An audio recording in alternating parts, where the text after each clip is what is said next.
मेरे चैनल पर दोबारा। पिछले वीडियो में हमने पास्ट इंडेफिनिट को समझा था अच्छे से, कोशिश करी थी कि मैं अच्छे से आपको समझा सकूं। अगला है पास्ट कंटिन्यूस। हम इसके बारे में इस वीडियो में डिस्कस करेंगे और इसके रूल्स बनाएंगे, रूल्स को सीखेंगे, फिर इसके ऊपर हम सेंटेंस बनाएंगे और समझने की कोशिश करेंगे कि हम पास्ट कंटिन्यूस टेंस का प्रयोग कब कर सकते हैं। ठीक है, देखो कंटिन्यू आ गया है तो इसका मतलब रहता है जारी, जारी रहना। पास्ट कंटिन्यू का मतलब क्या है कि भाई पास्ट में कोई कार्य एक समय पे जो चल रहा था, जैसे वह खाना खा रहा था, तो पास्ट में कोई कार्य जो एक समय पे चल रहा था उसी को हम बोलते हैं क्या, पास्ट कंटिन्यूस टेंस। मैं खाना खा रहा था, वह पढ़ाई कर रहा था, मैं स्कूल जा रहा था, ये सारे क्या है हमारे पास्ट कंटिन्यूस टेंस के उदाहरण है। ठीक है, अब इसके रूल देख लो क्या क्या है। अगर सेंटेंस अफर्मेटिव है, जैसे मैं खाना खा रहा था, ना इसमें नहीं है ना इसमें क्या है, तो ये सेंटेंस क्या हुआ हमारा, अफर्मेटिव। अफर्मेटिव में सब्जेक्ट वॉज वर्ब के साथ, वर्ब की फर्स्ट फॉर्म के साथ हम आईएनजी लगाएंगे। ठीक है, फिर हम लगाएंगे क्या, ऑब्जेक्ट। नेगेटिव में subject was verb plus not plus verb की फर्स्ट फॉर्म के साथ ऑब्जेक्ट, या फिर हम लग सकते हैं क्या, subject wasn't weren't plus verb की फर्स्ट फॉर्म के साथ आईएनजी और ऑब्जेक्ट। इंटेरोगेटिव जहां क्वेश्चनिंग करने वाले सवाल आ जाते हैं, जैसे क्या वे खाना खा रहा था, क्या मैं विद्यालय जा रहा था, तो ये क्या हो गया हमारे इंटेरोगेटिव सेंटेंस हो गए। इंटेरोगेटिव में वॉज और सब्जेक्ट वर्ब की फर्स्ट फॉर्म के साथ ऑब्जेक्ट लगाते हैं हम।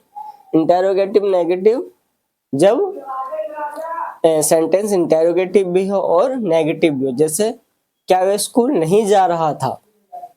ठीक है, उसके दोनों में से देख लेना, दो रूल्स लिखे हैं उसके, दोनों में से आप कोई भी लिख सकते हो। अब पहचानोगे कैसे इसको कि हाँ भाई ये पास्ट कंटिन्यूस का है, तो वाक्य के लास्ट में देखना, रहा था, रही थी, रहे थे, ये सब वाक्य आते हैं। अब इसमें दो हेल्पिंग वर्ब है, वॉज और वर। तो वॉज कब लगाओगे, जब सब्जेक्ट ही, सी, इट किसी का नाम या कोई सिंगुलर नाउन होगा। वर कब लगाओगे, जब सब्जेक्ट आई, वी, यू, दे या प्लूरल नाउन होगा। तो ये हमारे क्या हो गए, पास्ट कंटिन्यूस टेंस के रूल हो गए, जो हमें याद रखने हैं।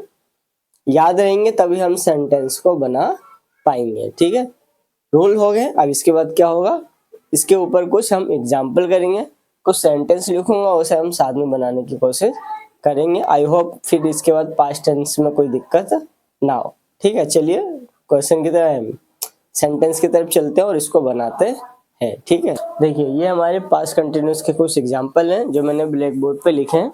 देखो सेंटेंस तो मैं बहुत करा दूं, लेकिन जरूरी क्या है कि आप ज्यादा से ज्यादा सेंटेंस खुद बनाए, सेंटेंस को खुद पास्ट कंटिन्यूस में सोचो, उसे लिखो और फिर उसको खुद ट्रांसलेट करो।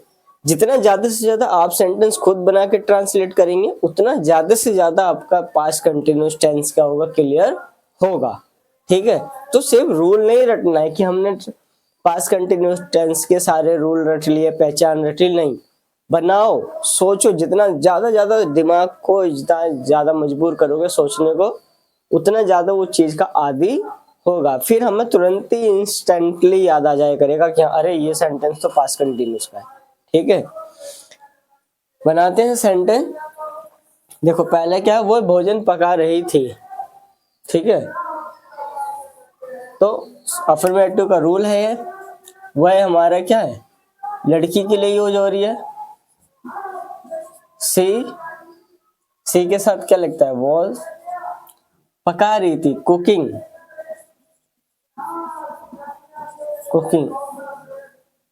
क्या पका रही थी, फूड, कुकिंग द फूड। देखो द हम आर्टिकल जब करेंगे तो द के पीछे हम रूल को बहुत ज्यादा करेंगे, क्योंकि द ऐसा है कि हम बहुत जगह गलत लगा देते हैं, नहीं लगा पाते हैं, गलती बहुत ज्यादा दा में करते हैं। तो जब हम आर्टिकल करेंगे तो उसमें आर्टिकल को भी हम निपटाएंगे और दा को। अब देखो इसमें दा क्यों लगा, मोटा मोटा बता देता हूँ। आर्टिकल द का प्रयोग होता है किसी स्पेसिफिक चीज के लिए या वाक्य में जिस चीज का पहले हम बात कर चुके हैं, कोई डेफिनेट चीज होती है उससे पहले। अब जैसे इसने बोला वह भोजन पका रही थी, ठीक है, तो भोजन पका रही है ना, पका तो क्या रही है, भोजन, तो इसका मतलब वो डेफिनेट चीज है ना कि हाँ भाई वो पका रही है क्या, भोजन। इसलिए भोजन से पहले क्या लगा, द लगा, क्योंकि वो क्या हो गया, डेफिनेट हो गया। जैसे मैं इस स्कूल में पढ़ता हूँ, ये वो स्कूल है जहां मैं पढ़ाई करता था। This was the school, this is the school where I was study. तो यहाँ पे क्या हो गया, ये स्कूल भी डेफिनेट हो गया क्योंकि वही ये स्कूल है जहाँ पे मैं पढ़ाई करता था। तो डेफिनेट चीज से पहले हम क्या लगाते हैं, दा लगाते हैं, इसलिए यहाँ पे भी लगा। सीता एक बहुत अच्छा गाना गा रही थी, ठीक है, सीता सब्जेक्ट हो गया, उसके साथ लगेगा वॉज, गा रही थी इसका मतलब सिंग, आईएनजी लग जाएगा सिंगिंग। एक बहुत अच्छा गाना, आ वेरी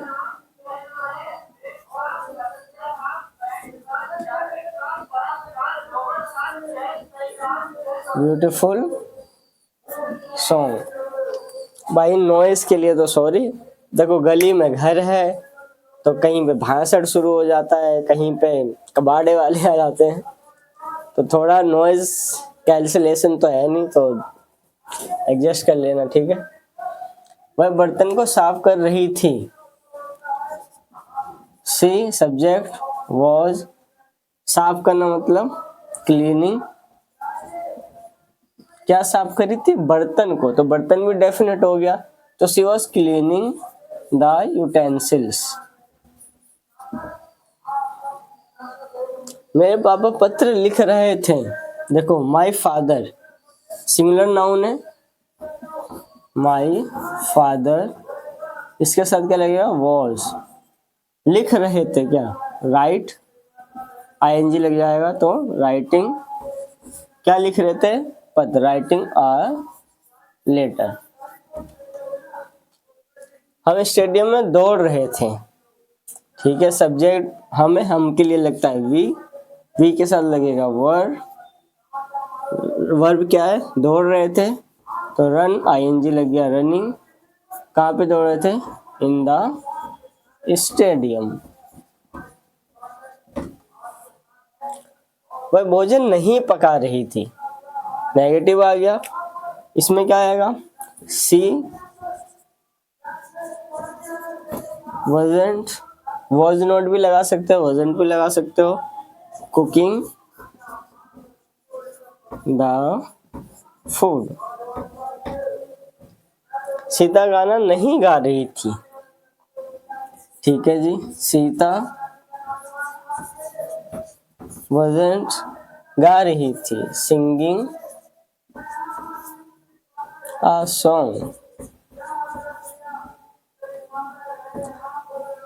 क्या सीता गाना गा रही थी, इंटेरोगेटिव में हेल्पिंग वर्ब पहले आ जाती है, वॉज वर्ब हमारा पहले आ जाता है, बाद में क्या आता है, सब्जेक्ट। तो सीता है, सीता के साथ हम लगाएंगे was, Sita cooking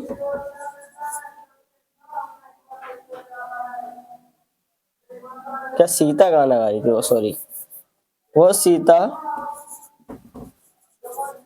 singing a song.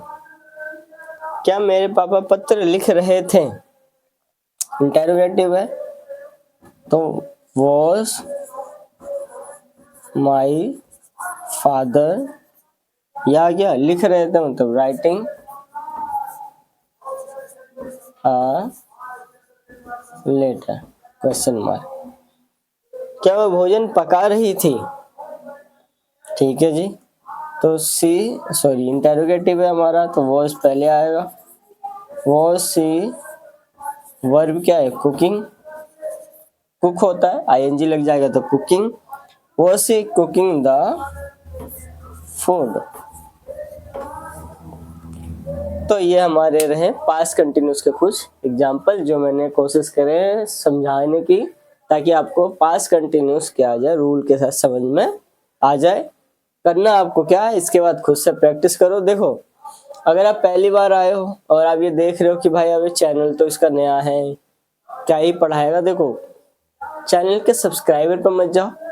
कोई भी चैनल स्टार्ट होता है तो 0 से स्टार्ट होता है, ठीक है। लेकिन वो बोलते हैं ना, इंग्लिश में कहावत है, डोंट जज the book by its cover, कि अगर मेरे सब्सक्राइबर अभी कम है, चैनल न्यू है, तो इसका मतलब ये नहीं रहेगा कि मैं पढ़ा नहीं सकता, मेरे को पढ़ाना नहीं आता, या यह क्या ही पढ़ा देगा, मैं बड़े चैनलों वालों से देखूंगा तो कुछ नहीं। मेहनत सब अपनी करते, चाहे वो बड़ा चैनल वाला हो चाहे छोटा चैनल वाला। क्वालिटी अगर कोई आगे पढ़ा रहा है तो मुझे नहीं लगता वो गलत आके पढ़ा रहा होगा, ठीक है। तो उस पर जज मत करना, आप पढ़ाई देखो, समझो। टेंस इसके बाद आपको तंग नहीं करेंगे।